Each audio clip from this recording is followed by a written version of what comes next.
मुमरा के संजय नगर में बिल्डिंग की कॉलम में आया क्रैक। देखिए किस तरीके से लोगों में मचा अफरा तफरी का माहौल। मुंबई टीवी, हर खबर सच के साथ। मैं हूं अफजल शेख और आप देख रहे हैं मुंबई टीवी। मुमरा संजय नगर में ढलान के ऊपर स्थित श्री साई अपार्टमेंट, इसका आज दोपहर 2 बजे एक कॉलम में क्रैक आ जाता है, जिसके चलते जो कंक्रीट है वो फटकर बाहर आ जाता है। और दरअसल ये पूरा मामला जो है ग्राउंड फ्लोर में रहने वाली जो महिला है शरीफा, वो बताती है, क्योंकि वो खाना खा के जैसे ही बैठती है घर में तो उन्हें आवाज़ सुनाई देती है, और आवाज़ सुनाई देने के दौरान वो बाहर आकर के देखते तो उन्हें कॉलम में क्रैक आया हुआ नज़र आता है। तुरंत वहाँ पर मनपा को संपर्क किया जाता है और मनपा के संपर्क के बाद वहाँ पर तमाम टीएमसी के अधिकारी पहुँचते हैं। बता दें इस इमारत में 36 फ्लैट है और 36 के 36 लोगों को जो है टेम्परवारी के लिए मनपा स्कूल में शिफ्ट किया गया है। लेकिन सवाल सबसे बड़ा ये है कि बरसात का महीना है और इस बरसात के महीने में तमाम जो हादसे हैं वो पेश आते हैं, और ऐसे में ये हादसा भी पेश आया। लेकिन यहाँ राज्य सरकार की बात करें 2017 में कानून के हिसाब से जो धोखादायक इमारतें हैं उन्हें, अगर इमारतें जर्जर हो जाती है या झुक जाती है तो उन्हें कोई भी पुनर्वसन नहीं दिया जाएगा, उन्हें इस तरीके से लावारी छोड़ दिया जाएगा। साल भर की मेहनत है, ज़िंदगी गुजर बसर करना है, उसके लिए एक छत होना ज़रूरी है। लेकिन ऐसे में हादसे जो पेश आती है इसमें तमाम जो मनपा है वो तो अपनी तरफ से सहयोग करती है, लेकिन राज्य सरकार की सबसे बड़ी शर्मी की बात है कि लोगों को मरने की हालत में छोड़ दिया जाता है और इन्हें पुनर्वसन नहीं दिया जाता है। मुद्दा यही है, पुनर्वसन पर कब जो है बात और अपनी राजनीति गर्म करेगी सरकार। महाविकास आघाड़ी सरकार की बात करें और कलवा मुमरा विधायक जितेंद्र अवार्ड, ये गृह निर्माण मंत्री भी है, ये चाहे तो जिस तरीके से फ्री पेशेंट लोगों को उन्होंने महाड़ा में घर दिया था, वैसे ही ये धोखादायक इमारतें जो है जब हादसा होता है तो फैमिली बेघर हो जाती है। इन्हें भी जो चाहिए महाड़ा में शिफ्टिंग देना चाहिए। विधायक जी काफ़ी दिल के करीब रखते हैं मुमरा को, तो ऐसे में ये तमाम जो परिवार है इनके लिए भी कोई देख रेख या सोचना चाहिए उन्हें। और सबसे बड़ा इसमें ये भी सवाल है कि पुनर्वसन पर कोई क्यों नहीं बात करना चाहता, क्यों 36 फ्लैट के जो रहवासी है वो काफ़ी परेशान है। अब देखते हैं ये सारे मसले को लेकर के किस तरीके से आगे स्ट्रक्चर के बाद पूरा सर्वे करने के बाद श्री साई अपार्टमेंट को जो है देखा जाता है और कैटेगरी चूज़ किया जाता है। लेकिन मनपा ने सबसे अच्छी इसमें ये पहल की है कि वो देखना चाह रहे हैं कि बिल्डिंगों को हम जो है तोड़े ना, इसे हम जो है रिपेयरिंग कर वापस से लोगों को शिफ्ट करें। हम जितना चाहे उतना प्रयास कर सकते हैं, ऐसा टीएमसी ने कहा कि हम प्रयास करेंगे और इसे जो है रिपेयरिंग करके लोगों को सौंप दिया जाए। देखिए क्या कुछ कहा मनपा अधिकारियों ने।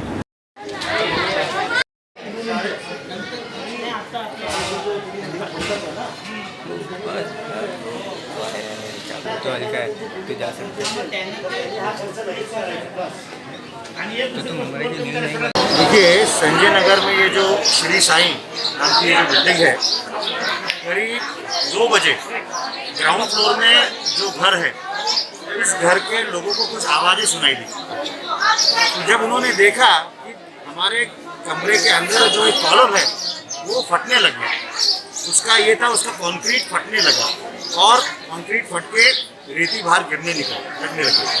तो रियली सबसे पहले तो वो जो ग्राउंड फ्लोर में लोग रहते हैं उनका मैं प्रशासन की तरफ से रियली उसको मराठी में कौतुक करता हूँ उनका, क्योंकि उन्होंने इतनी सतर्कता दिखाई और इमीडिएटली बिल्डिंग के सब लोगों को उन्होंने बताया कि अभी बिल्डिंग खाली करने का समय आ गया है, क्योंकि कुछ बिल्डिंग अभी डेंजरस लगने लग गई है। एक चीज़ अभी मैंने हमारे सहायक आयुक्त साहब से पता करा कि ये बिल्डिंग प्रशासन की तरफ से धोखादायक घोषित की हुई है।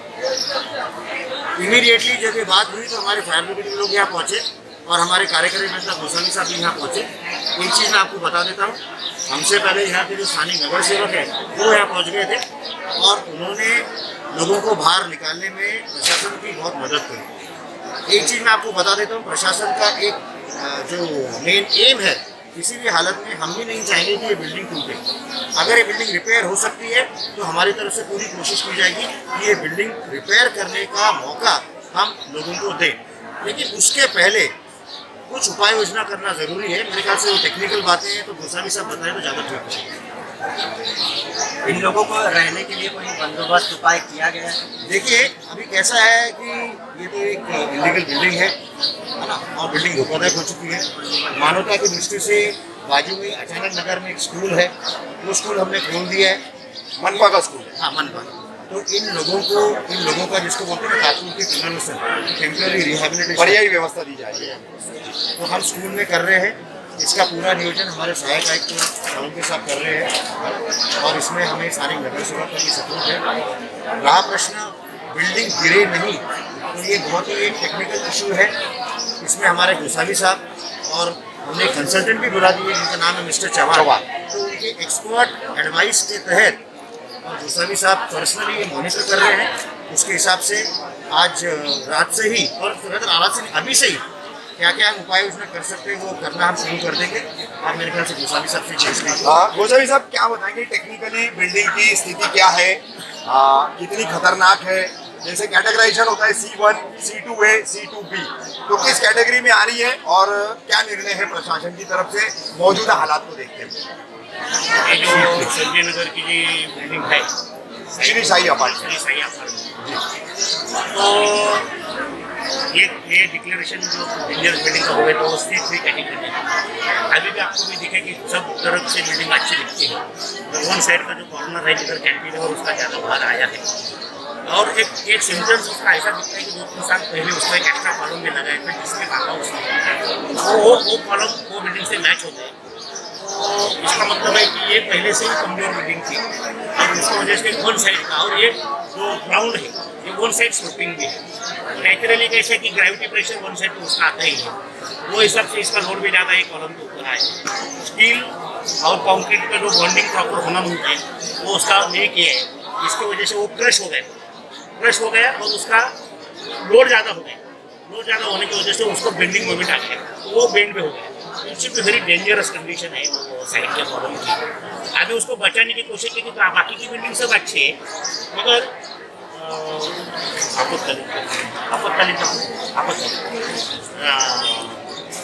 बचाने की तो कोशिश करेंगे। वो साइड से उतनी स्ट्रेंथ वाला कॉलम कंक्रीट का तो रातों रात खड़ा नहीं कर सकते आप। तो स्टील का आई सेक्शन का डबल ज्वाइन करके उसके ऊपर स्टिफनर डाल के उसको स्ट्रेंथ देके नीचे 1 इंच का प्लेट डाल के ऊपर भी प्लेट डाल के उसको बचाने की कोशिश की और कल फिर उसका पूरा टेस्टिंग करेंगे। कंक्रीट का, स्टील का कोरोजन कितना हो गया, रेशो कितना आ गया उसका और किस टाइप का ग्रेड का कंक्रीट भराए, ये समझ उसको तो टाइम लगेगा ही। तो चौहान साहब RCC कंसल्टेंट है अपने पैनल के ऊपर के हैं, उन्होंने बहुत सी बिल्डिंग भी रिपेयर की है मुमरा में। ऐसा ही उनको बोला कि बचेगी तो बचानी, मगर सब रास्ते जब बंद हो जाए तो हमारे पास क्या रास्ते उसको तोड़ने डेमोलिश कर दें। डेमोलिश कर दें।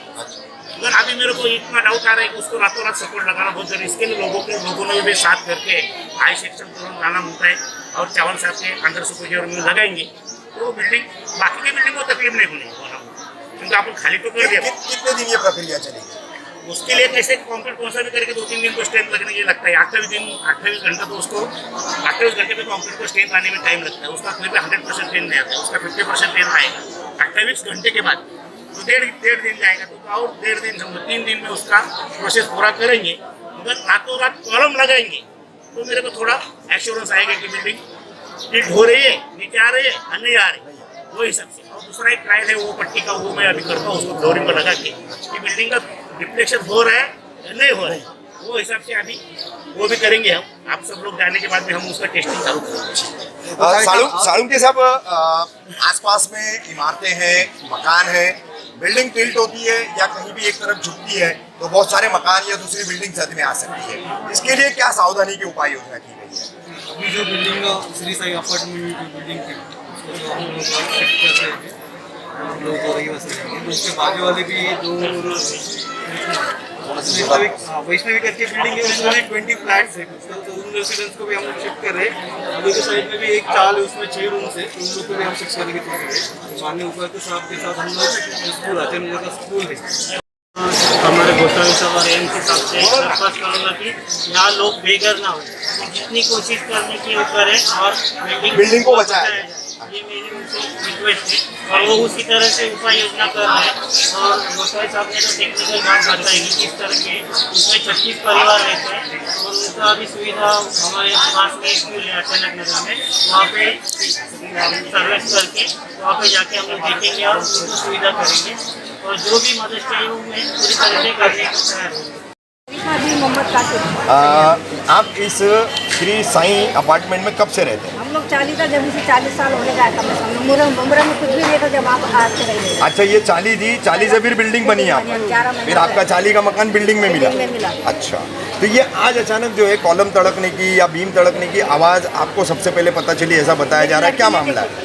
खूब अच्छा था, हाथ भी धोए, हम लोग खाना खाने को बैठे। हाँ। आधा घंटा खाना खा के फिर बर्तन धोने के लिए मोरी में गई लड़की मेरी, तो बोले अम्मी देखो दीवार कैसा फटी, अभी का भी बोली। फिर मैं जाके देखा तो आवाज़ आ रही है उसके अंदर खट खट खट, आवाज़ आके मट्टी गिर रही, लेकिन तो पूरा फटते जा रहा है ज़्यादा ज़्यादा। अच्छा, देखिए मैं आजू बाजू वाले को बोल के बताएंगे तो लंबा चौड़ा चल गया बात। तो ये कोई बुलाए सामान खाली करने के लिए। अच्छा, उसके बाद फिर बिल्डिंग खाली करना। खाली करने लगे, ज़्यादा नहीं करे, भागने लगे ना सब लोग, भाग दौड़ करने लगे। कितने फ्लैट है टोटल आपके हिसाब से, कितने लोग रहते हैं? 36 है रूम। 36 है। तो 36 के अभी सभी लोग बाहर हैं। अभी 4-5 रूम बंद है गाँव हाँ, में। अच्छा। बाकी देखो है।